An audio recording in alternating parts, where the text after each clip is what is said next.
You being with us this morning for what is sure to be a timely discussion exploring the possibilities and the realities of a potential invasion of Taiwan. My name is Rachel Stoll. I'm Senior Vice President of Research Programs here at the Stimson Center. And the project that our experts are going to unpack today speaks directly to one of the largest issues driving Washington's national security policy.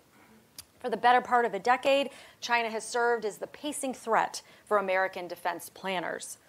The United States defense establishment has often turned to China as the focus of its future war planning. Within that framework, the prospect of an armed invasion of Taiwan is the most commonly cited scenario for defense planners here in Washington. The heavying up of defense to successfully meet a conflict over Taiwan in the Western Pacific has paved the way to build out numerous weapons programs from aircraft carriers to AI-enabled drones in a growing defense budget. But for all the mentions, the realities of what such an invasion would actually look like is often missing from the dialogue. Today's conversation is going to provide a clear-eyed assessment as our experts unpack these strategic issues and untangle the rhetoric from the reality on the ground. The three scholars that you will hear from today are an excellent example of what the Stimson Center does best, bringing talented and multifaceted scholars together in a way that maximizes their individual talents and areas of expertise.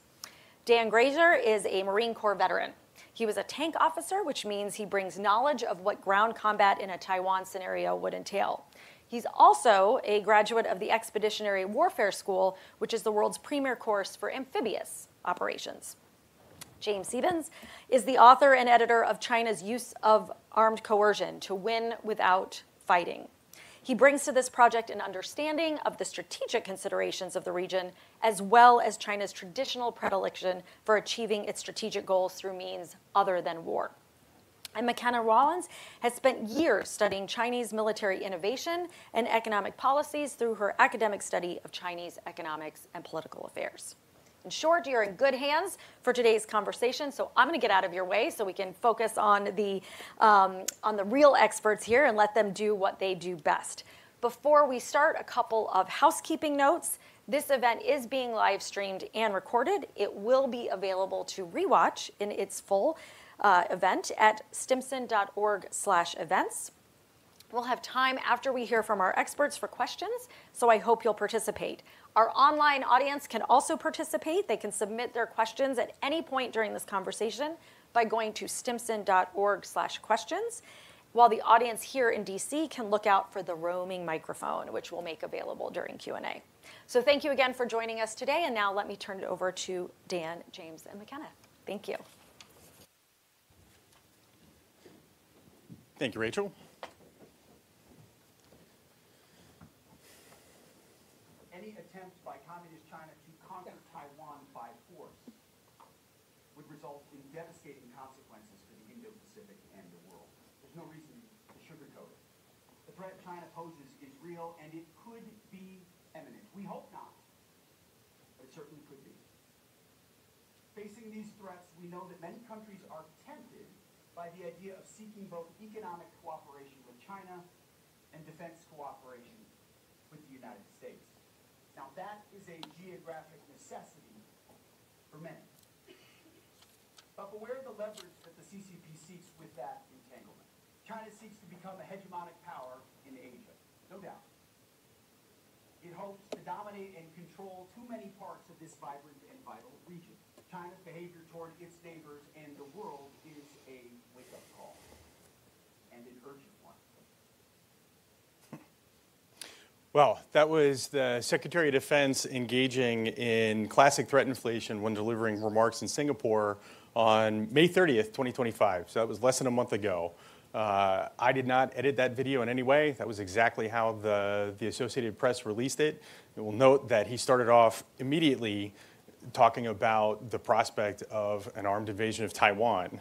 Because like Rachel said, China has been the pacing threat for the United States for the better part of a decade now, really since the end of the war on terror. And in reality, it goes back a little bit farther than that because the specter of a conflict over Taiwan was mentioned in the 2008 National Defense Strategy. So this isn't a political issue in Washington. This is an enduring talking point that's existed for quite some time, spanning multiple administrations. That's not to say that there aren't some realities to this, because there are actually some, the PRC has some ambitions towards Taiwan, but McKenna is going to better explain those than I will. Thanks, Dan. So, since the end of the Chinese Civil War, when the remnants of the Republic of China, the ROC's forces, fled to Taiwan and other islands, the People's Republic of China, the PRC, has been consistently clear that there is but one China, that Taiwan is an inalienable part of China, and that the People's Republic of China is the sole legal government of China. And this is known as the One China principle. And as you can see on this map that we've pulled from the PRC's Ministry of Natural Resources, they list Taiwan as a province. It's Taiwan Sheng right there. So there's no question or doubt as to the PRC's commitment to reunification. The key question that we raise is how the PRC intends to do so. And we question the premise that that is going to be in a large-scale amphibious invasion anytime soon. Thank you.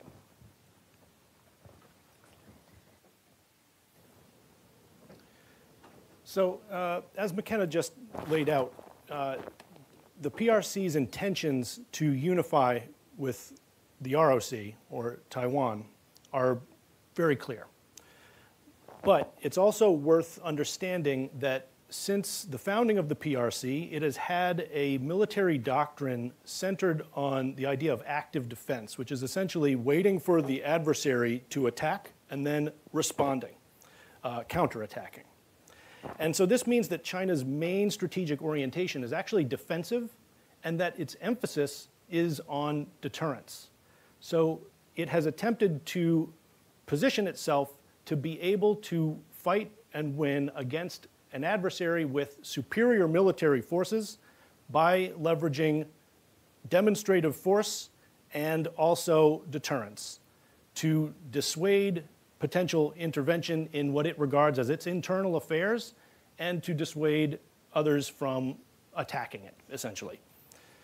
Now, because it's focused on deterrence, is laid out in the science of military strategy so clearly, I want to offer you the definition of 威胁, because I think of it actually as more akin to the concept of coercion, which includes deterrence and compellence, an effort to change the behavior of another actor. So they write that 威胁, quote, targets the psychological, cognitive, and decision-making systems of the opponent. And its effect is to make the adversary aware on the balance of probabilities that taking a certain action will cost them more than they can afford and gain. Next slide, please. So one of the main reasons why I think we can expect the PRC to continue to consider unification by conquest to be its least favorable option is based on this emphasis on deterrence and also based on elements of China's strategic culture and military doctrine. I think you are probably familiar with the famous quote by Sun Tzu from his Art of War that says that to fight and conquer in all your battles is not supreme excellence. Supreme excellence consists in breaking the enemy's resistance without fighting. Now, I think it's worth going a little bit further in that same section. Okay? He writes, the highest form of generalship is to balk the enemy's plans. The next best is to prevent the junction of the enemy's forces. The next in order is to attack the enemy's army in the field. And the worst policy of all is to besiege walled cities. In other words, to lay siege to a defensible, hardened position, like Taiwan, at the macro level. Okay? So it has been the PRC's stated aim for decades now to pursue unification through peaceful means if possible. Now, of course, peaceful means includes things that we would rightly regard as coercive, okay? And the PRC has many such options below the level of overt armed conflict. It can use cyber attacks to interfere in Taiwan's politics and exacerbate polarization in Taiwan's society and encourage disorder. And it has demonstrated the credibility of that option as more than just a kind of idle threat. It can also exert significant economic pressure on Taiwan by imposing bans or restrictions domestically on cross-strait investment and commerce. It could increase China's Coast Guard's interference in Taiwan's coastal waters, and it can unleash irregular forces to more aggressively harass Taiwanese commercial and fishing vessels, and to erode Taiwan's law enforcement authority in its surrounding waters. It can also launch punitive operations. If Taiwan is to take actions that the PRC disapproves of, it could seize one or more of Taiwan's outlying territories, which Taiwan would find practically indefensible in that event, and beyond recovery once those territories were lost. Now, the fact that the PRC hasn't already done something like this is actually good evidence of its commitment to pursuing options short of the use of force, if possible, because there are islands under control of the ROC that are quite close to China's mainland and quite vulnerable to coercion. And so if we see the PRC decide to ramp up pressure, we will certainly see it come earlier in those locales than a grand invasion and effort to conquer the main island of Taiwan. In the extreme, the PRC is preparing and making credible the threat of imposing a naval blockade on Taiwan. Okay? And that would not only impose economic hardship, that would apply coercive political pressure, but it could significantly undermine public confidence in Taiwan's government, and it would challenge the ROC to essentially fire the first shot in a war that would likely play to the PRC's advantage in an effort to break that quarantine or naval blockade, however you'd like to think of it. Next slide, please. So these kinds of operations are consistent with what China's science of military strategy refers to as primary methods of coercion. And it seems clear that all of these options are more likely than a full-scale invasion. In fact, these are things that we can see the PRC already doing, many of them, or that they're actively preparing to do. So these are not really hypothetical scenarios. Now, it's also important to recognize that some of these options would likely be prerequisite in the event that the PRC decides to launch the full-scale invasion and conquest of Taiwan, right?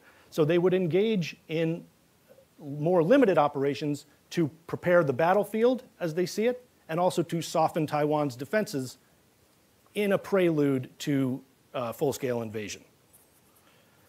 So that means that the fact that China might pursue these options does not necessarily disprove their intention to launch a full-scale invasion, but it does mean that we can expect plenty of warning and plenty of leading indicators as China decides to dial up coercive pressure. And lastly, I'll say that there are numerous other reasons to doubt that China would choose to pursue the course of conquest, including its own social, political, and economic interests. And then lastly, the practical challenges that an invasion of Taiwan would inevitably represent. But for more on these factors, I'll turn back to Dan and McKenna. So as the three of us studied this issue, we identified four main arguments against an armed invasion of Taiwan. So these are very practical, very basic considerations. You do not need to be a lifetime subscriber of Foreign Affairs magazine to understand these. And we're going to go over them in descending order of importance. So the first and strongest argument against is the risk of nuclear escalation. So if the CCP's leaders ordered an invasion, the chances are better than even that the United States would directly intervene. The American people can expect to pay more than $1 trillion next year on defense, with the Taiwan scenario as the principal justification for such a massive investment. It's difficult to imagine the United States sitting idle were the PLA to land troops outside of Kaohsiung after so much talk and after spending so much money for this exact scenario. But the danger is that we're two nuclear superpowers, and remember, both the United States and China have nuclear weapons. Were they to come to a direct military confrontation, there is the inherent risk that the conflict will escalate to the nuclear level. The U.S. military wargames these scenarios and has found that there is a significant temptation for leaders on the losing side of a conventional fight to resort to the use of nuclear weapons. An Army general who participated in one such exercise in 2017 said of the scenario, it gets into a very difficult calculus. It's clearly a place we do not want to go. The second argument is the political one, which calls into question what the realities of a full-scale invasion of Taiwan would look like. And this includes, but is not limited to, the demographic constraints that would actually lead into the economic constraints as well. Because of 3.5 decades of family planning policies, namely the one-child policy in China, it has left the age bracket right at the fighting age, 1835, extremely fragile. And so what this means is China's facing an aging population crisis where there's not enough youths to replace the elderly physically, nor are there enough to support them economically in social welfare. And so in this red box, I've outlined the fighting age, and as you can see, it overlaps with the one-child policy timeframe, which ran from 1979 to 2015. This means that these children and these people and likely their parents were all single children and represent 6 family bloodlines. Xiaoshun, which is the concept of respecting your family and one's elders, is a core tenet of Confucianism. And so jeopardizing the longevity of these family lines would require a tremendous amount of political support from the people and for the party to try and engender. And however, a 2021 survey of Chinese public opinion conducted by the 21st Century China Center at UC San Diego indicates that there is a lack of such support, actually. And they found that 2/3 of their respondents are actually opposed to a bellicose option and would prefer instead a pacifist approach or a mixed approach. And notably, their younger respondents tended to fall into the pacifist camp. So this would mean that the People's Liberation Army would be conscripting from not only an age bracket that can't sustain heavy losses, but also a group of people who may likely push against the very idea of risking their lives for an invasion, all adding to the political risks of an invasion generally. Next slide, please.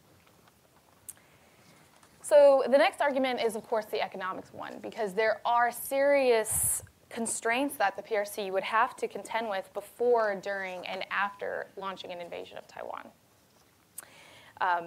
As I mentioned, any loss of life in that fragile bracket would worsen the long-term effects that the economy is already facing from the family planning policies, and it would only exacerbate that.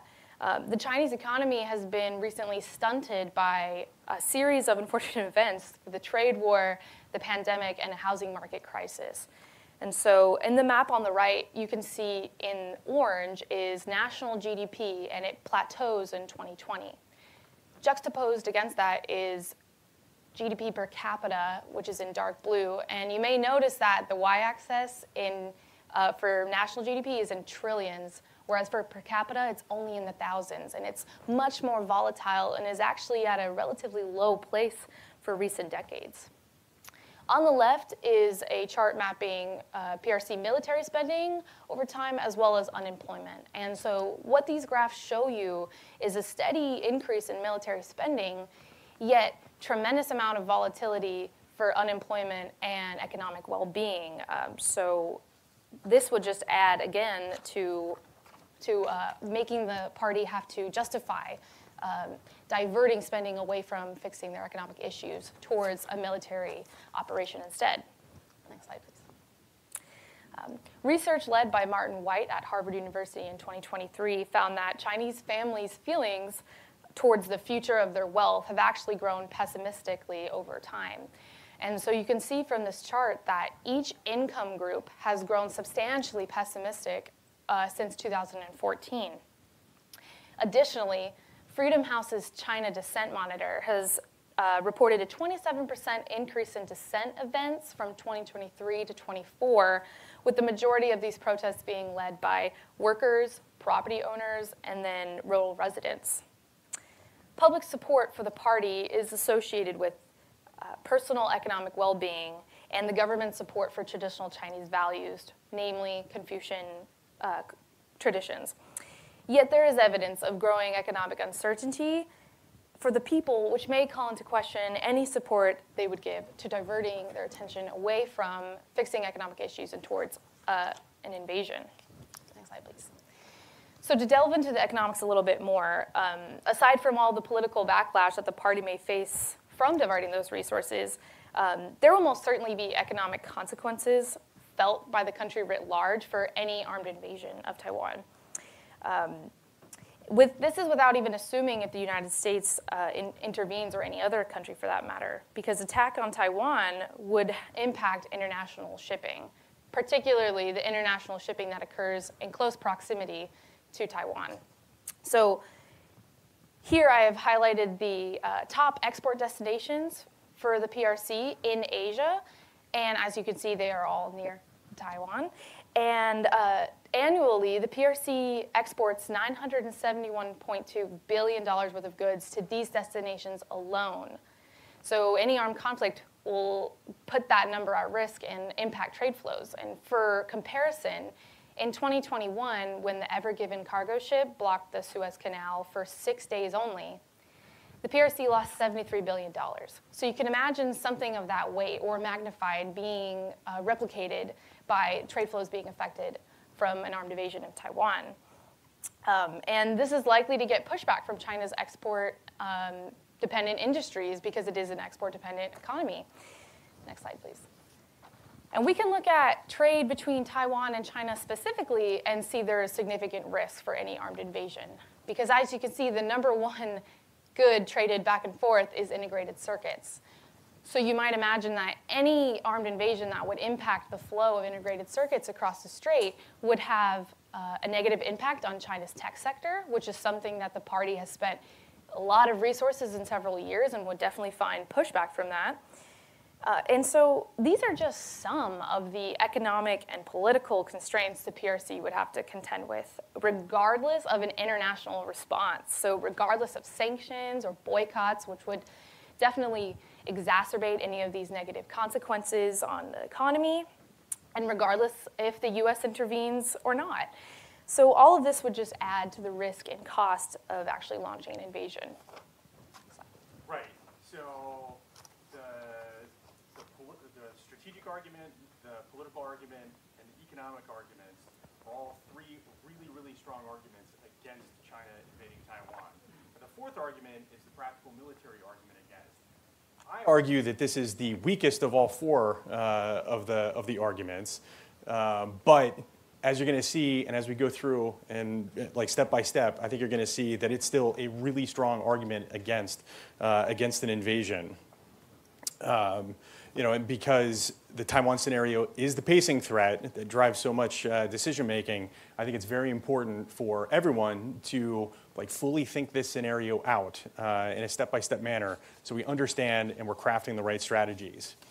So I'm going to start with a little audience participation here. How many people in this room have actually visited Taiwan? All right, it's a fair representation. Kind of expected that. Now, in most situations when Taiwan is discussed in the news, it's usually depicted like this. This is a map that CNN used for a story that they ran about Taiwan just a couple months ago. And all it is, it's a flat political map. And it shows Taiwan's proximity to the mainland of China without a whole lot of detail. And what this map does is it creates the impression that the challenge of an invasion is just crossing that little strait or that little strip of water in between the mainland and the main island, and then the PLA soldiers only have to wade ashore to conquer the island. But if you take a look at another kind of map, you start to get a little different idea of the situation. Because you find out that just with this switch of a map, you look and you find out that Taiwan is a much more complex environment than a simple flat political map gives you the impression of. You can see right there, Taiwan is incredibly mountainous. We're going to go over that in a little bit more detail because that does play, that shapes everything in Taiwan. It absolutely creates the, sets the character for the entire place. So to get a better feeling for the terrain, Dan and I actually visited Taiwan back in April. And over the course of 10 days, we saw as much as we possibly could. We went from Taipei up to Shillong, over to Luodong, back across to Taichung, up the mountains to Alishan, further down to Tainan, and all the way down to Kaohsiung before shooting back up to Taipei, only over the course of 10 days. So we covered quite a bit of ground, and we traveled primarily by rail and by bus so that we could actually see what the area in the cities looked like, but more importantly, what the area in between the cities looks like and what it looks like, what separates cities, basically, which is really important when you're thinking of how to potentially make one's way to Taipei City. Right. And so I can assure you, as someone who was at one point a qualified amphibious planner, amphibious landing anywhere is not a trivial matter. So even a lightly opposed battalion-sized landing of less than 1,000 troops requires intricate coordination between ground, naval, and air forces. These forces have to be sequenced properly, vessels have to be combat loaded, and timetables need to be laid out to the minute and even sometimes by the second in many cases. The scale of an opposed landing is almost beyond comprehension. So this is a picture from right after the D-Day landings in northern France in June of 1944. The D-Day landings involved more than 150,000 soldiers and nearly 200,000 naval personnel. It required approximately 7,000 naval vessels and 13,000 aircraft. And all of these assets needed to be coordinated properly for the operation to have any hope of success. And even with all of these assets and months of planning by people who had real, practical, fresh experience in earlier amphibious operations in World War II, Dwight Eisenhower still felt it necessary to draft a statement in the event the landing failed. A PLA invasion of Taiwan in the 21st century would be the most complex single military operation in history. It would be orders of magnitude more complicated than anything that was carried off in the 20th century. To conquer territory, you still need significant ground forces. So today, that includes tanks, armored vehicles, artillery, logistics, and a huge number of soldiers. And then add to that now unmanned aerial vehicles, long-range missiles, cyber capabilities, and uncrewed naval vessels. So just simply crossing the Taiwan Strait would be a challenge. The PLA would have a difficult time hiding preparations for an invasion. So like all the preparations, so the movement of forces towards the embarkation points on the mainland, that would be visible. The gathering of naval vessels, to load up, that would also be visible. So that would give the defenders on Taiwan a chance to have some time to prepare. And it would also give Taiwan's allies an opportunity to move forces in place to challenge a crossing. Naval operations themselves have also changed dramatically just in recent years. The Ukrainians have effectively established control over the Black Sea, and they did so without a naval fleet. They used a combination of shore-based missiles and uncrewed vessels to inflict severe losses on the Russian Navy, and therefore the Russian Navy has had to keep away from the Ukrainian coast. The Taiwanese could do the same to the Chinese in the Taiwan Strait. Now, if the PLAN, if the People's Liberation Army Navy, managed to cross the strait, the soldiers would still have to contend with Taiwan's challenging terrain. Even though Taiwan is an island, it actually has very few militarily useful beaches. The majority of the Taiwanese coastline consists of cliffs that drop straight down out of the mountains directly into the sea.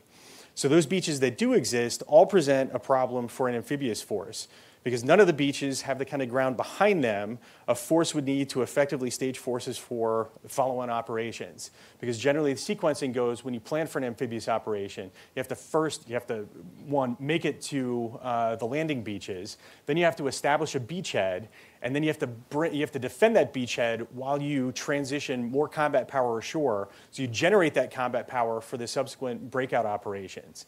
And that's a big problem in Taiwan because, like in this case, many of Taiwan's beaches have miles of farmland directly behind them. And farmland in a subtropical Asian country includes lots of rice paddies. So this is imagery taken from Google Earth that shows the ground behind one of the more useful landing beaches in the southern part of Taiwan. And you can see here that there are miles of rice paddies and fish farms an invader would have to cross before reaching a useful road. So the challenge isn't simply limited to crossing that farmland. The invading force would need to stage soldiers and supplies to generate combat power ashore before executing that subsequent breakout. And a fish farm is not a good place to stack boxes of ammunition. It's also not a good place to quarter a bunch of troops as they're preparing to carry on the fight. So the other option that avoids slogging through water-intensive agricultural land is equally unappealing, but for a very different reason. So several of Taiwan's cities sit close to shore and therefore present an invader with a prospect of landing and then immediately engaging in urban combat as the rest of the force attempts to land behind them. So this is imagery of Tainan, and I selected this purposefully because Tainan has traditionally been the entry point into, well, first Formosa and now Taiwan. And we're going to talk more about the challenges associated with Taiwan's farmland and cities in a little bit. But I wanted to cover the crossing and the two very practical considerations of landing right off the top, because this is typically where the conversation about the Taiwan scenario ends in Washington.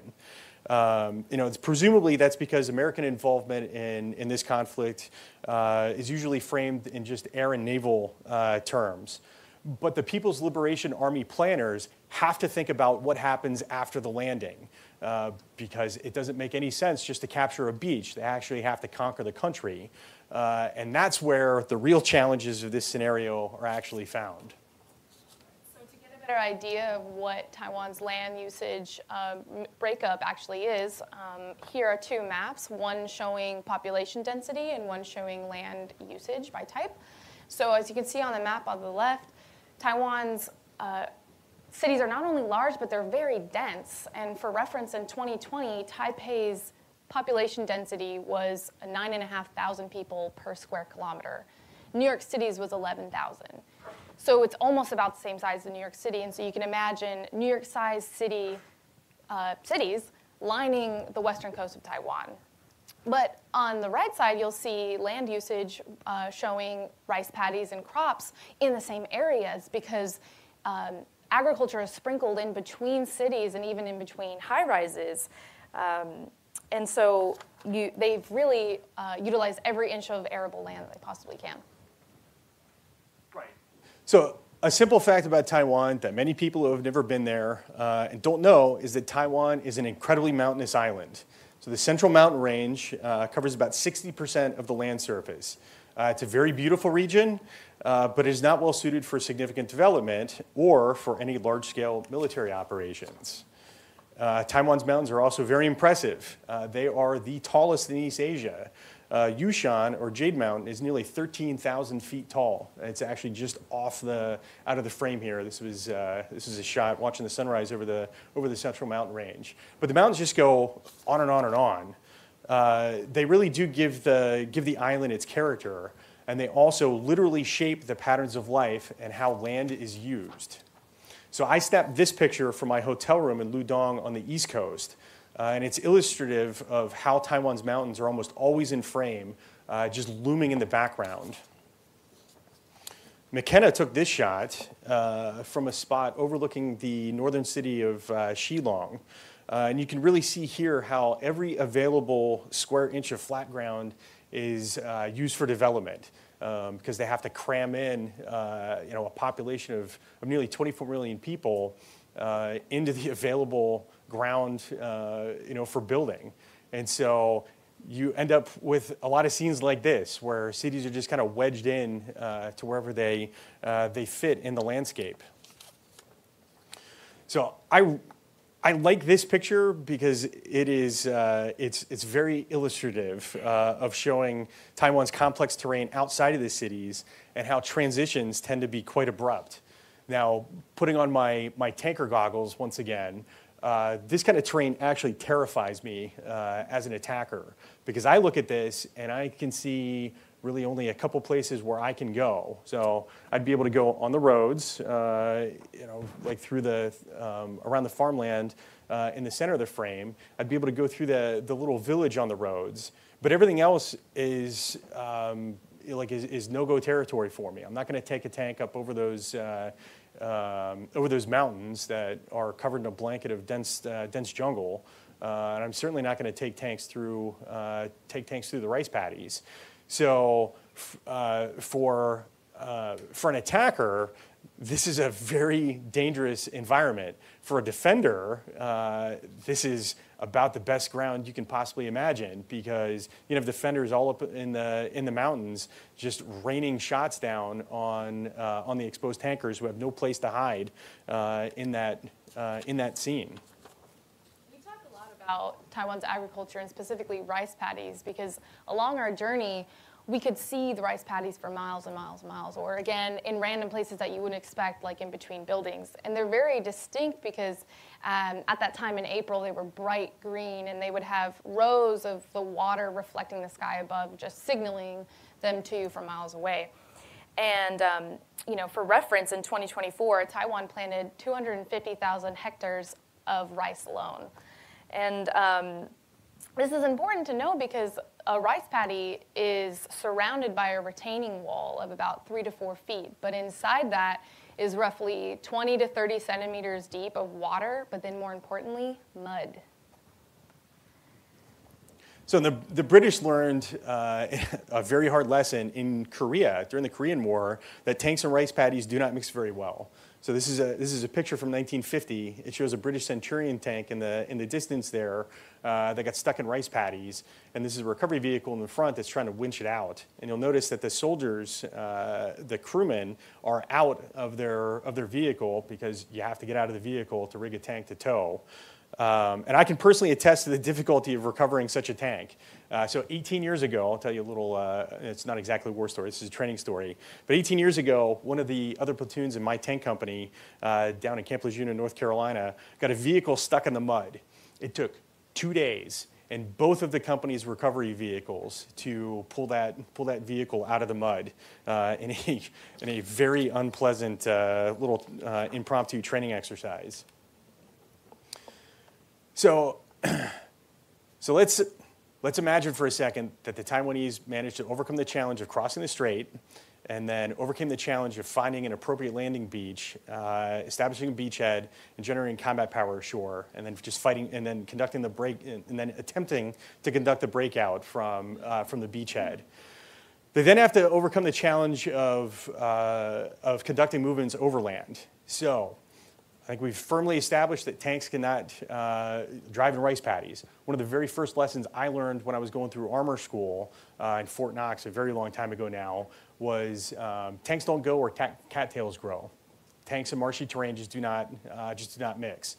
So an armored unit that was trying to cross this terrain would have to be stuck to the surface roads. You notice the rectangle, the red rectangle in the top part of this picture. Pay attention to that, because on the left-hand side you see kind of two long, narrow buildings, roughly going up and down. That's a poultry farm. Now here's the street view image taken from within that red rectangle. This is what the surface roads through the rice paddies look like. Now for a tanker, like, I look at this and I see that I'm going to have to line up my entire unit, one tank right behind the other, which is not my favorite way to move, especially when there's potential enemy action. I want tanks spread out as much as possible to be able to concentrate firepower.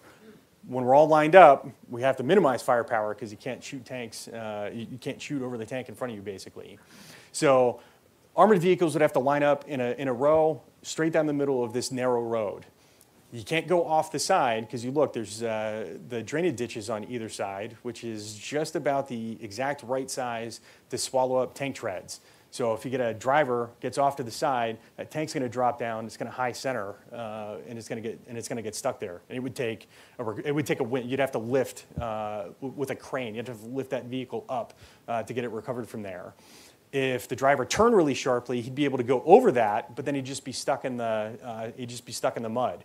So it creates a real problem for movements across the landscape in Taiwan, because if there was some kind of an obstacle that was set up in this road, the commander of the advancing force would have really limited options. About the only option they could have. Maybe they might be able to push a vehicle off the road, but they'd probably also push the other vehicle would probably go over into the rice paddies, pushing the obstacle. Or they could pivot steer and they could go in a different direction and try to find a way around.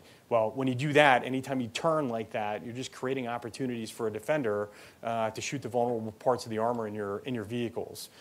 So this is a deeply unappealing prospect for me. And if you want a historic precedent, go look at Operation Market Garden in late 1944 in World War II. So that was if you ever saw the movie A Bridge Too Far, this is depicted in that movie. Because the British landed a bunch of airborne forces to capture bridges, and then the British 30 Corps was supposed to go up this single country road, single lane country road that was just surrounded on either side by canals and marshland. And the reason why that mission failed was because the British 30 Corps just could not make it up fast enough to relieve the airborne forces. It's a perfect historic parallel to everything that an invader of Taiwan would have to deal with. So if they wanted to avoid that, Taiwan being a developed island, it has plenty of highways, and they're robust highways, but they're also elevated in many spots. So that creates another big problem for any offender or for any invader, because if they got on the elevated roads and they tried making a beeline up to Taipei, it's a very easily defended terrain, because all you have to do is drop a couple bridge sections to completely halt forward movement, because there's no way to bypass in that case. Because if they try getting off the road, they get stuck on the rice paddies, they get stuck on the surface roads, and they have all the same problems that they had before. And just to illustrate the point, this is not the greatest picture ever, but I snapped this from the backseat of a taxi, traveling down one of these highways, and just to show sort of the constricted terrain and how prevalent these roads are.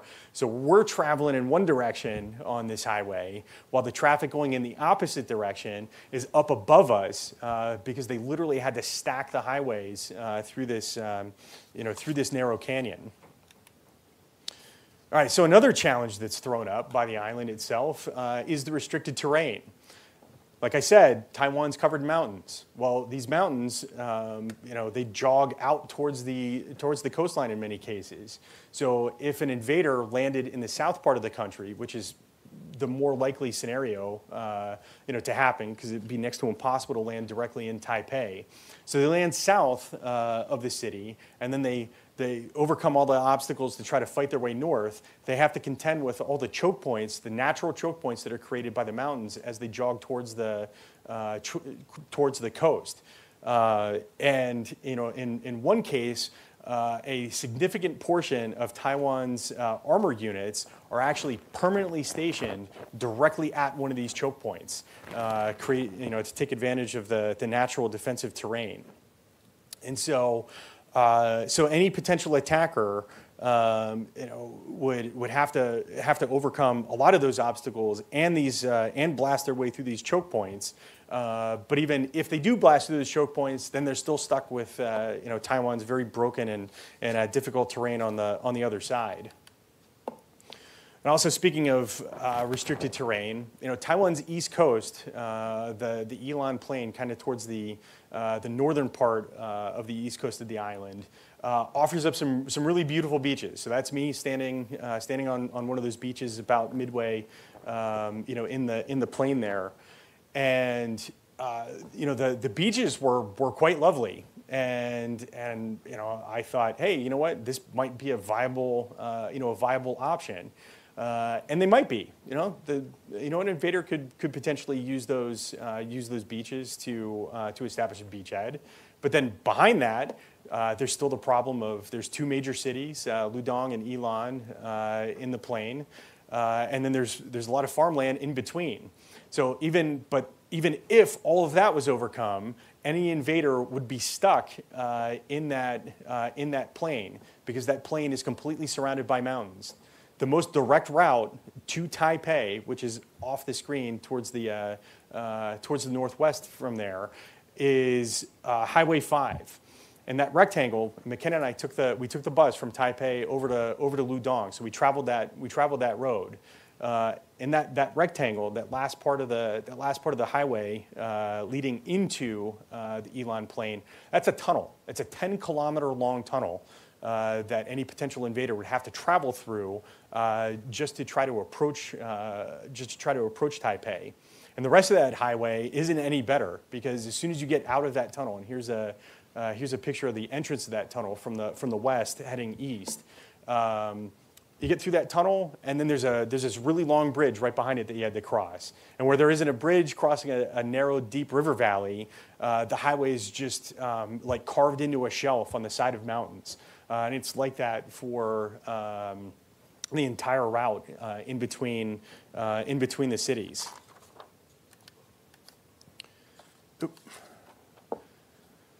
All right, so you overcome all of those obstacles, and now an invader starts trying to approach Taipei. So Taipei it's surrounded by mountains. It's built on an ancient lake bed, and essentially all the water's been drained out, and it's been replaced by a lot of dense urban development. So an invader that even gets close would have to fight through all the narrow mountain passes, that serve as the approaches to the city.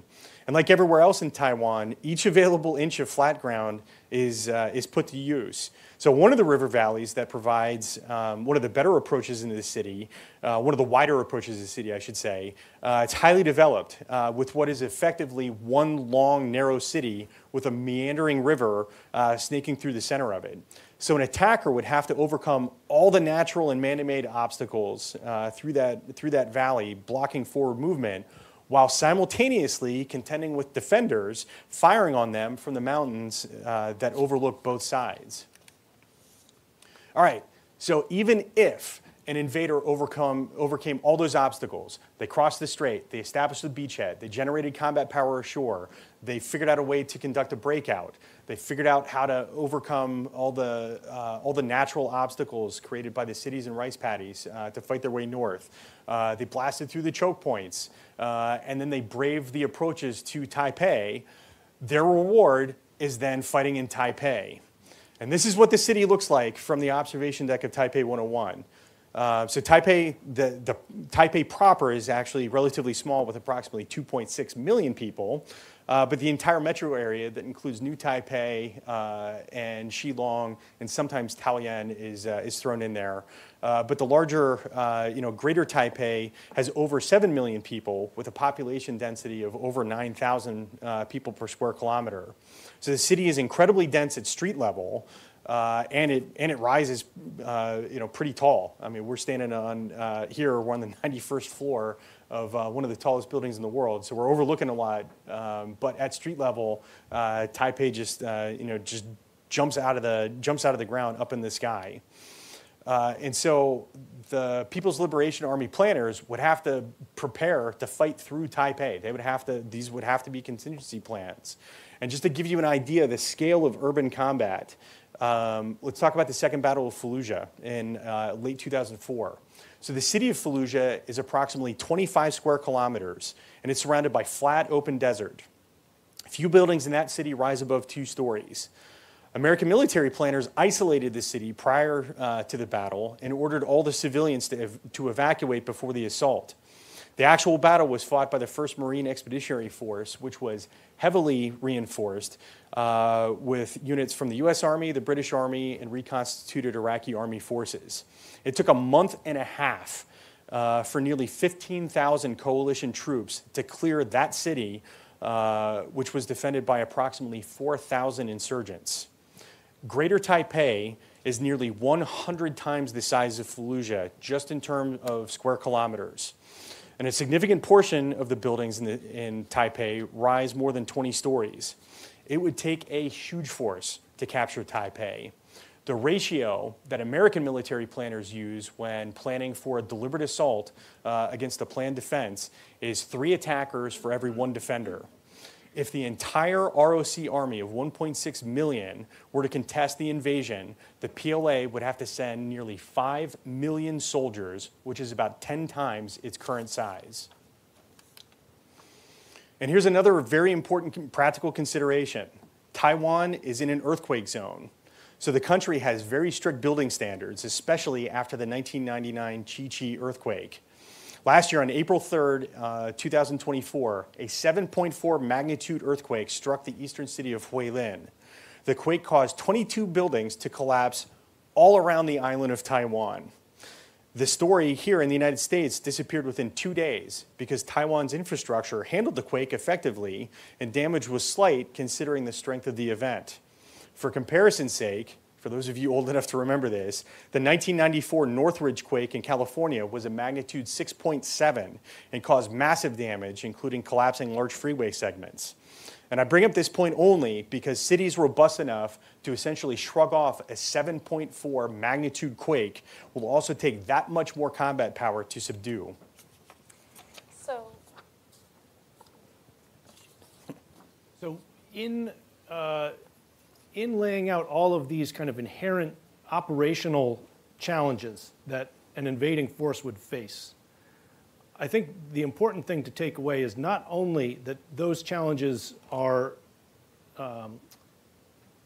if not insurmountable, highly difficult challenges for military planners and would present daunting prospects for any of the PLA planners or China's decision makers when confronting the prospect of conquering the main island of Taiwan.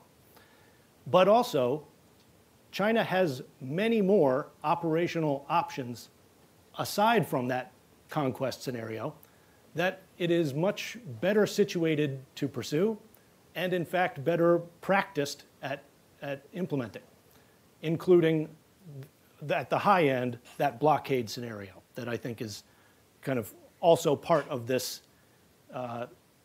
invasion scenario as well, prerequisite to this invasion scenario. So there are 2 things that I would like to conclude with. One is to be clear about the fact that the PRC does intend to pursue unification. There shouldn't be confusion about that point. It is and has been pursuing unification, and it has stated its preference for pursuing unification through peaceful means if possible. That means that its emphasis is on shaping the behavior of the government in Taipei and shaping the behavior of the government in Washington, D.C. through deterrence.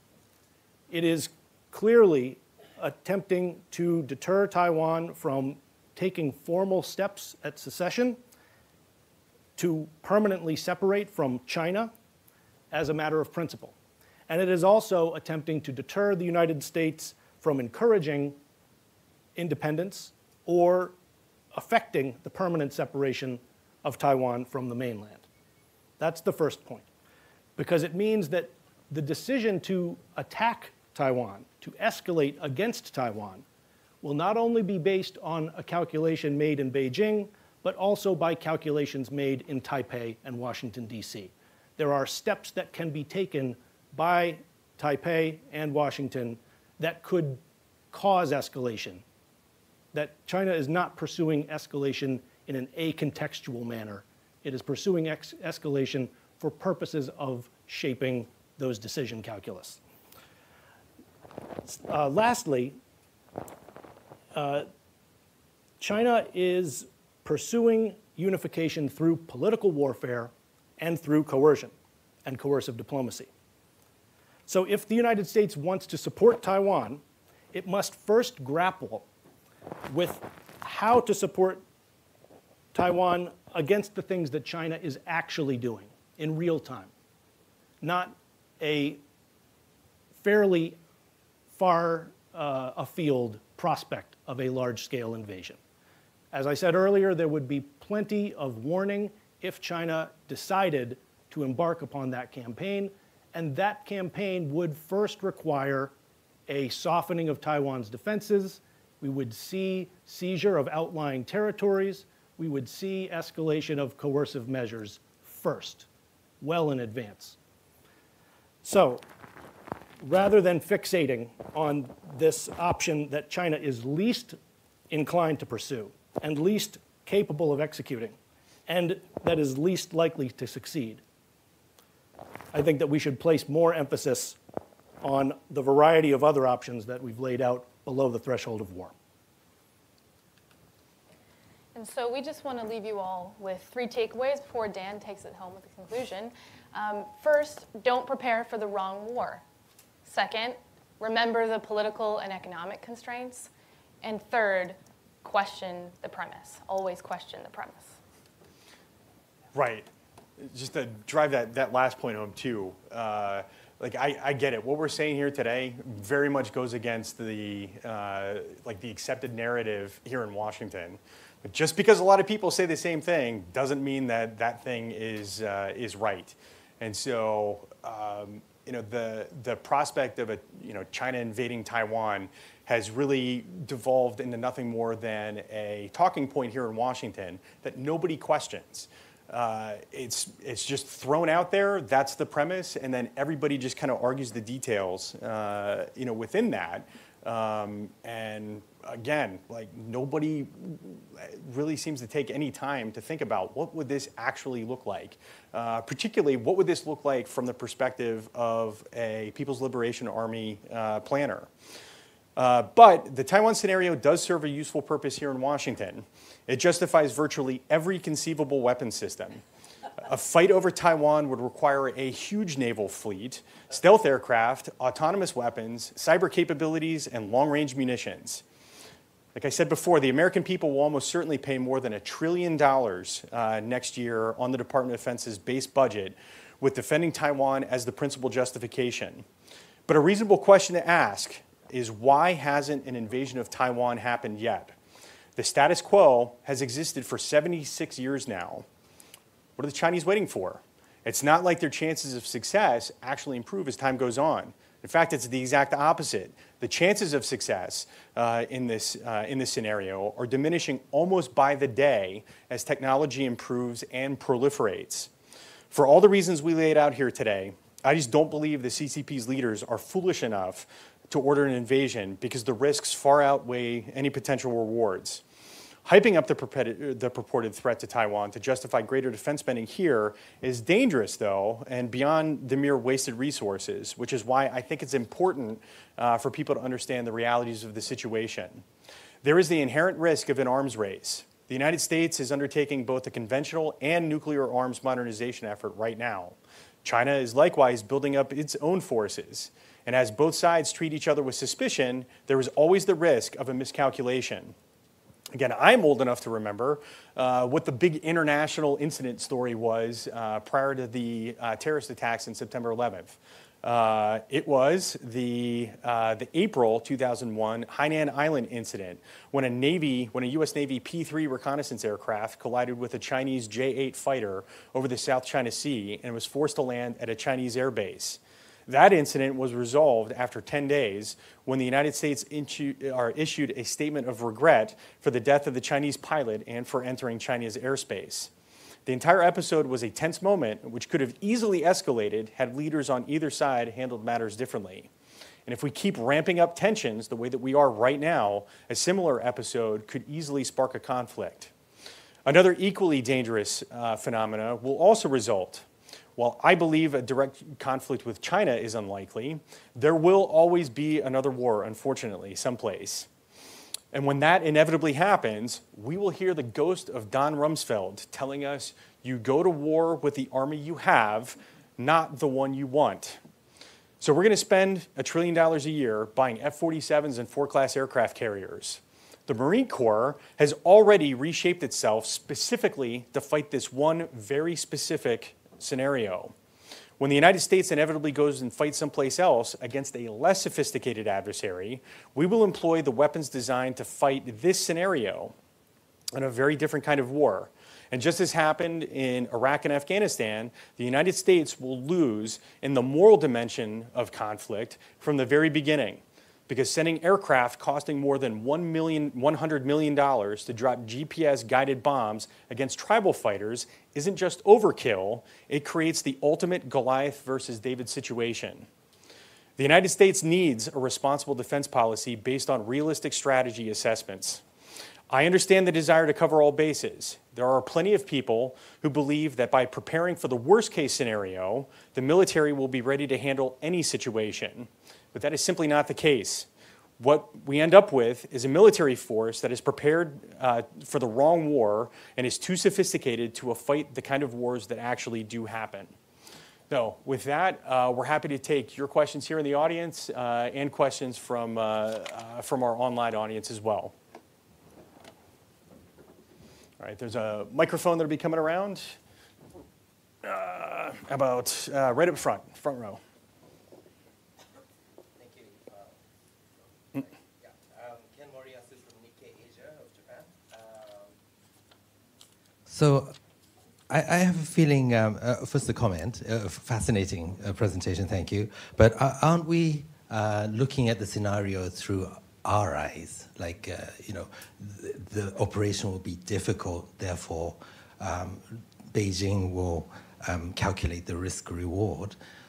But in a scenario where China does decide to invade, it will be when Taiwan declares independence, at which point it's not about reward or risk, they have to do it anyway.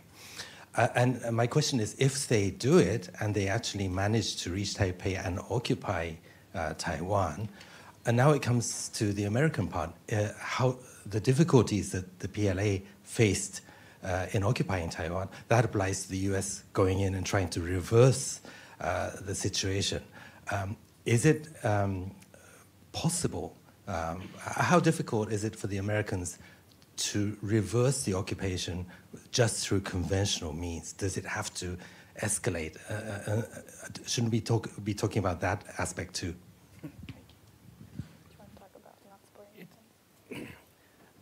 I think that you've kind of premised that China has successfully occupied Taiwan.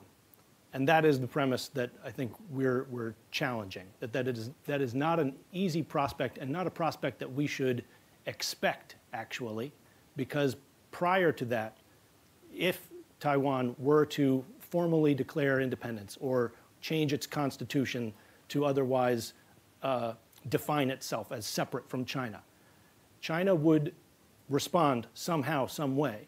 But its initial response would not be to suddenly successfully occupy the main island. It would be to fight a war in which Taiwan would have the advantages that accrue to defenders of very defensible territory. So I think the first stage of that conflict would be one in which China would be the clear aggressor and Taiwan would be able to use all of its geographic and topographical advantages to its benefit, and that the United States would clearly be able to contest the Taiwan Strait, or at least aid Taiwan in contesting the Taiwan Strait prior to any kind of successful occupation framework. Now, if we magically imagined the PLA in possession of Taiwan, I agree with you very much that those same challenges that we're talking about would face anyone trying to expel the PRC from possession of Taiwan. So certainly the advantage goes to the defender, goes to the incumbent in possession of Taiwan in that sense. And if I may add, I think it's important to think of what that would look like for the PRC on Taiwan, where you'd have millions of people who just went through armed invasion and would likely, resist any sort of control over their cities and areas, which would, create further challenges. And as you're talking about what would happen if trying to change control of the cities after the PLA landed, I think that is something that the PLA and the PRC would not want to be set with. Once they acquired the island, they wouldn't want 24 million people trying to kick them out of it. Richard. Yeah. Thank you. I'm Rich Cronin. I'm a fellow here at Stimson. And during COVID, I made a deep dive into semiconductors and the China-Taiwan semiconductor issue. And so I compliment this. The panel's been excellent. But it's the first time I've seen in a sort of war game kind of program mention of semiconductors. And the fact that the China depends on Taiwan for 60% of the chips that it uses. That's not even counting they can't get the cutting edge chips anymore. But well, not in mass anyway.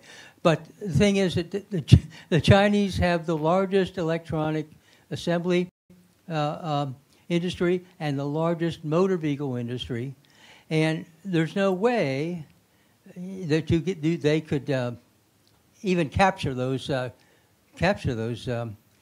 foundries because they don't bounce, you know, and require all kinds of people to keep them running, and so that's why they talk about a silicon shield.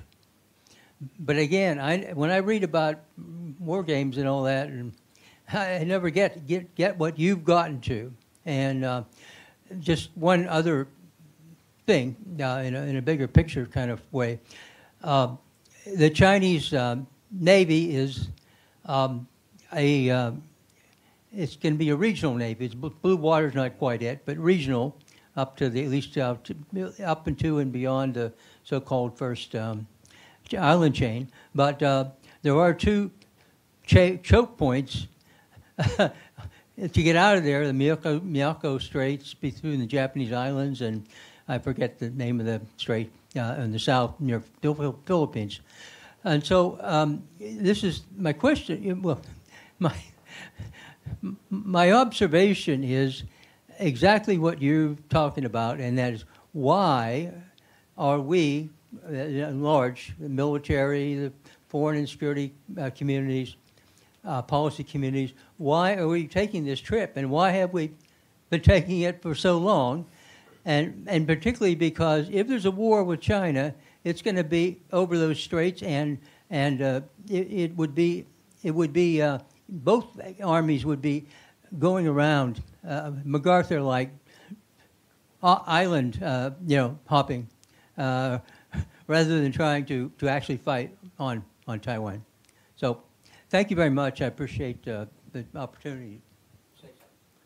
Now, your report on the Silicon Shield is, I think, an excellent read for anybody in the audience, and it is, I think, embedded in this analysis about the economic factors that would, in and of themselves, likely deter China from taking the decision willingly to break friendly, or at least break the peace.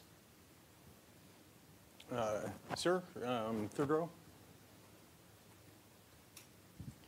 Thank you. My name is Mark. I'm from United Daily News, based in Taiwan. So first, I'm grateful for this wonderful presentation, and I'm just glad that our notorious transportation infrastructure really creates some problems for the PLA. I'll be very glad when I'll be have more appreciation when I drive in Taiwan in the future. So a couple questions. First, the deterrence. The word of deterrence has been thrown around a lot, but it really has no definite meaning. I'm just wondering, how do we quantify that word? Does it mean that we have to hold off PLA for 1 month, 1 week, 2 weeks, 1 month, or does it mean we have to eliminate their first wave of forces or second wave of forces? What does deterrence mean for Taiwan? And second question is, you have mentioned a lot about the landing, what happened when they land. Do you have a probable landing sites, maybe a top 3 landing sites for the PLA? Thank you. So I'm going to answer your second question first. I've studied this problem for like 2 years really, and I've tried to figure out, like, if I was a PLA planner, like, where would I go? I have some ideas about that, but I don't want to do the PLA's planner's job for him. So I'm pretty careful, in most cases, not to identify specific locations that that we looked at. I think there are some more viable landing sites than others, but even still, the landing site is only just one part of the problem. There's all kinds of challenges that come, beyond that, and they're ubiquitous for no matter where an invader would land in Taiwan. They would have to deal with all the other challenges of restricted terrain and the approaches to Taipei and all that kind of stuff. So yeah, there are some places, maybe offline I'll fill you in on that. Your first question though about deterrence, I think again, the entire premise of this project is that I don't believe the Chinese want to do this in the first place. And so I think deterrence in that context means just making sure that they continue to not want to do this to begin with. It's not about, all right, they make the decision and then we hold them, if we can delay them, by this long, then that gives allies a chance to come in here. I think that's kind of the wrong way to look at it. I think it's just about making sure that that everybody that's involved in this, the Taiwanese and like all their potential allies, just take reasonable, practical steps to make the idea of invading Taiwan deeply, deeply unappealing to Chinese strategic leaders. That's well said, and I have to jump in because what does deterrence mean is my favorite question anybody could have asked. And it is exactly as Dan said, that it is preventing China from deciding to invade. The scenarios you described are defense, right? How well can Taiwan prevent China from reaching its shores? But deterrence is about the decision-making calculus of the PRC's leadership to ensure that they understand this prospect as undesirable and too risky, and therefore decide not to do it, to pursue other options. And I think we're living in an other options space, which is why my preference would be for us to focus our efforts on those other scenarios. Just one last thing about what beachwood might it be. That's going to be changing over time and has been changing over time with ecological harm to the beaches. Taiwan's coasts are starting to erode. As cities expand, what was once a beach is now a city, and so that calculus is constantly changing over time. I think we're going to go to a question from the audience, or from our online audience, and this question comes from Peter Osilia. I apologize, Peter, if I've mispronounced your name, your last name there. But the question is China considering using missiles and drones against Taiwan instead of launching a ground invasion? It's a perfect example of the kind of scenario that is available for China to launch punitive operations and use its armed forces to coerce Taiwan without launching this massive invasion scenario. I did not discuss the kind of special operations or other tactics like that. We have seen some of those kinds of tactics play out very recently, so I won't draw excessive attention to them here, but to say, absolutely, those are the kinds of options I would expect well in advance of an invasion and probably instead of or more likely than an invasion. I'll add to that, though. I'm a military historian. I've been studying military history for decades now, and you can't conquer territory without a ground invasion. You just can't do it. There's been lots of very lengthy, costly experiments in air power alone, and they failed every single time. Wars are only won on the ground. Sorry, United States Air Force. Wars are only won on the ground. Air power can help with that as long as operations are coordinated properly, but just airstrikes by themselves do not win wars. Sir. Hi, Christopher McPherson, Headquarters Marine Corps Strategy Branch.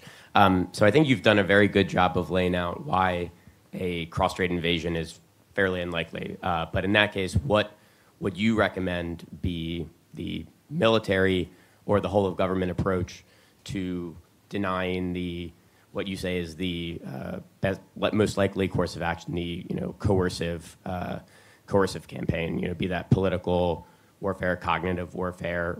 What should we be doing instead of focusing on that narrow stretch of water?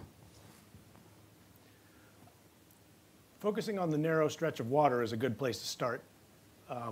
A porcupine strategy that makes Taiwan seem even more impregnable than it might already seem, that would be light on U.S. political and symbolic commitments that could risk pushing China's calculus into the zone that I think Ken was cautioning about, where they feel forced to demonstrate their seriousness about this issue.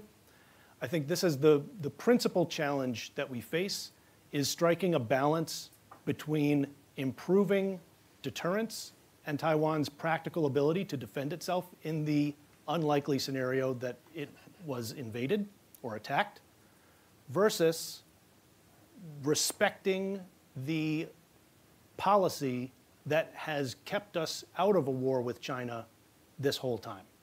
And that is the one China policy. That is an agreement tacitly to not declare war on China by seeking to permanently deprive it of what it regards as its sovereign territory, while also not betraying the trust or undermining the interests of the people of Taiwan. We'll take another question from our online audience, and this is actually a really good one. I'm glad this question came up. This is from Matt Breeze from the University of Minnesota. He asks, what impact did the planned U.S. invasion of Formosa in World War II, Operation Causeway, have on your analysis? Matt, thank you very much for this question, because I did study Operation Causeway in pretty thorough detail. The reason you all have never heard of Operation Causeway is because it didn't actually happen. So there was an idea. Some of the senior military personnel in the Pacific Theater in World War II believed that Formosa would be kind of an unsinkable aircraft carrier to be used as stage forces for the planned invasion of the home islands of Japan. And so the War Department conducted a big staff study for Operation Causeway, where they actually planned out what an invasion of Formosa would look like. And you can find the staff study online now. So at the time, in late 1944, when this was planned, Formosa was occupied by Japan, and the United States planned on a 9-division invasion of Formosa. And if I remember correctly, they planned on I don't know, it was well more than 4,000, like 4,500 or so naval vessels were going to be used to invade Formosa. Now the interesting part about this, like a division is about, in World War II is about 20,000 soldiers or so. So it was a big invasion force, and but at the time, the island of Formosa was occupied by less than 100,000 Japanese forces. And most of those were administrative staff. About a third of the Japanese personnel on Formosa in 1944 were actual soldiers. And so it wasn't a big occupation force that the Americans would have to overcome in order to conquer Formosa. But even with all of that, and again, that was an operation that was planned by people who had very recent practical experience conducting amphibious landings. It was also at the peak of American military power. The U.S. military was about 12 million people by that point in the war. Like if any military force was prepared to conduct an invasion of Formosa, it was the United States in 1944. But even still, all of those people looked at the situation and said, nope. Too much, we're not doing this, we're going someplace else. So if our military, at the peak of its combat power at that point, decided that Formosa was not a very good place to conduct an amphibious operation, I think the same pretty much holds true today when the challenges are that much more formidable. I think we'll take another one. How about John up front over here? Thank you all so much. It's a great presentation. I'm going to kind of build on the last two questions a little bit. So James, you've totally convinced me we're not going to invade, or the Chinese are not going to invade Taiwan, but this coercion through a blockade. My biggest question is, what can the United States do to deter that? I mean, if I think about, the last big blockade between great powers, the Cuban Missile Crisis, we're kind of the Russians in this scenario, right? We have somewhat better naval basing than them, but they had basically two options: lose a large naval battle or use nuclear weapons. It seems like we're in a bit of the same place. I mean, if I think about the cratering effects report that your colleagues have done, we basically have no air power in the region for 30 days. We're firing off years and years of production, or at least procurement, of THAADs, Patriots, and Standard missiles in the Middle East right now, which limits our ability to even protect our bases that are in the region. What can the United States do to prevent this course of blockade if it does happen? So again, this is the very, very delicate political aspect of this question is U.S. declaratory policy. Something that it's less about capabilities than it is about intention, in a sense. And China is developing the capabilities to impose a blockade, but its intention to do so is contingent. And so that's where I would focus thinking. Something that the U.S. or other countries in the region that might have an interest in this premise could do is to emphasize how important their economic relationship with Taiwan is to them as a matter of national interest. So it doesn't place Taiwan's political status as the kind of cornerstone of the policy, but it can say that we regard it as a vital national interest to maintain trade relations with Taiwan, to maintain our access to the market and to their goods and services. Those are vital national interests. That would more clearly convey, perhaps, and more clearly steer away from these sensitive political questions towards something that I think the PRC would take very seriously, because it is the case that the United States is dependent on commerce with Taiwan in some respects, especially high technology, other countries also. So the PRC has to understand that an effort to impose a naval blockade on Taiwan would be an act of aggression not just against Taiwan, but against all of its partners. Sir, on the end right there. My name is Roger Cochetti. I'm an author and an editorial contributor to a number of policy publications, but two quick comments. First, a little historic footnote that may be amusing or informative. I'm probably one of the few people in the room who was old enough to, as a little boy, my parents permitted me to watch the Nixon-Kennedy debates in 1960. In one of them, the major topic of discussion was Quemoy and Matsu, and the major thrust of it was General Eisenhower's a pussy, he's not tough enough, we need to arm, spend more, spend more, spend more. So this is not the first time that Taiwan has played a role in the debate over increasing military spending. And I appreciate your contribution and Stimson's contribution to bring realism to a realistic analysis to this discussion. Having spent most of my career as a business executive for ComSat, IBM, and VeriSign, I've been to both China and Taiwan in business quite a few times. And my impression, I wanted to get your reaction to this, was that you don't have the elements of Serb versus Croatian, of ethnic differences between the two. They will fight to the death because it's one tribe conquering another tribe. You don't have the ideological confrontation of East Germany versus West Germany, or North Korea versus South Korea, of communism. They're both basically capitalist countries. So that the impression I have, and I just interested in your reaction, is that most of the Taiwanese I spoke with said, "Hey, what I really care about is getting rich.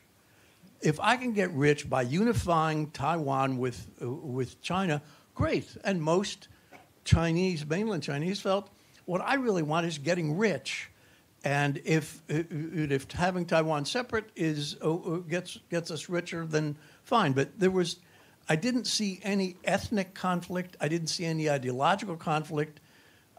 So I don't see, I'm not even sure that most Taiwanese wouldn't say, hey, listen, if they offered us $100,000 apiece, we'll take it. Fine, do it. So I'd be interested in your reaction to the really underlying assumption that the Taiwanese would fight to the death to not allow the Chinese to conquer Taiwan.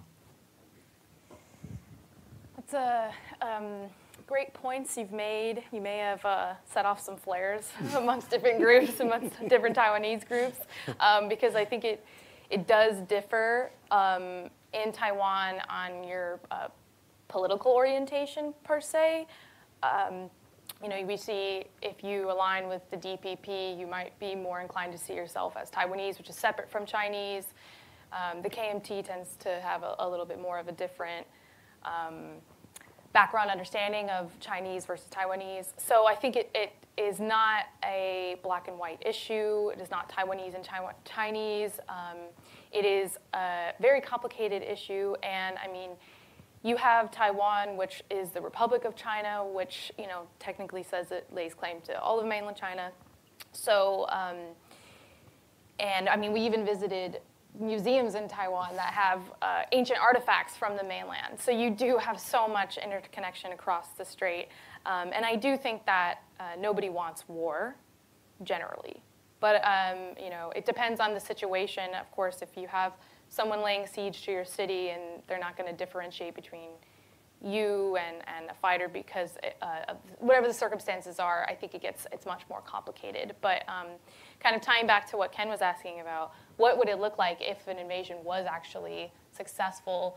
The PRC doesn't want to have an island of a bunch of dissidents that are constantly rejecting their rule over the island. And so, there's lots of different political and economic intricacies that the PRC would have to work out, and they've been trying to lay different policies in plan. We have the one country, two systems policy that didn't really work as well as they hoped in Hong Kong, and so they've realized that won't exactly apply in Taiwan. That Taiwan is very adamant about having its own political authority over its territory.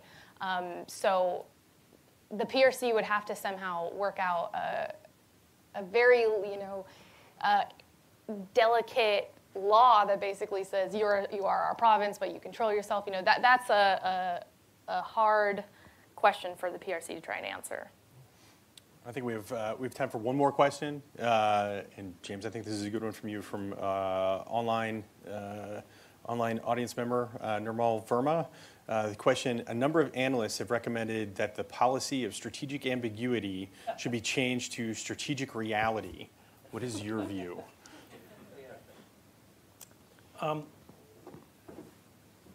I think that strategic reality, the way that the question is framed, would acknowledge more explicitly, more openly, Taiwan's autonomy and de facto independence from the PRC. The PRC has never governed Taiwan, and people usually refer to the idea of strategic clarity rather than reality because it has to do with what the US policy is toward Taiwan and navigating cross-strait relations.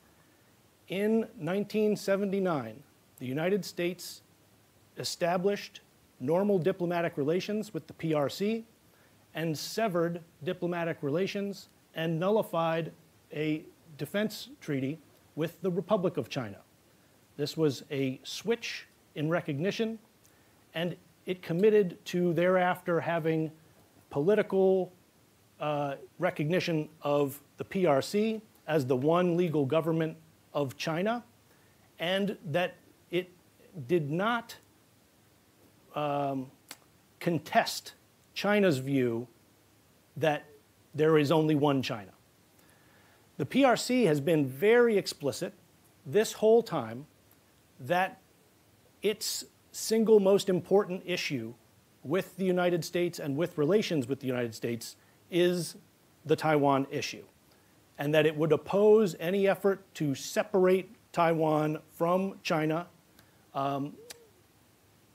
or to create two Chinas, or to create one China and one Taiwan, or any other formulation that the PRC would oppose any of those kinds of efforts.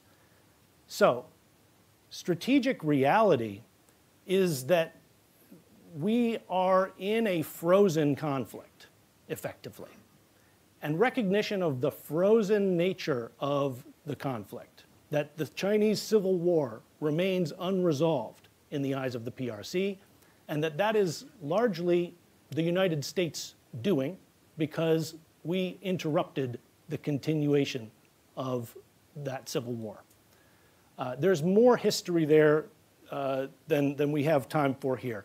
But I would argue that the alternative to strategic ambiguity and a policy of dual deterrence, whereby the United States focuses on deterring China from attacking Taiwan and deters Taiwan from taking steps that would knowingly bring about a war with China, is the policy of the United States, or has been the policy of the United States, for very good reason. Because the alternative is a unfreezing of a conflict in which the United States is standing on one side and the PRC is standing on the other. All right. Well, thank you, James. Thank you, everyone, for being here today. We are out of time. So the three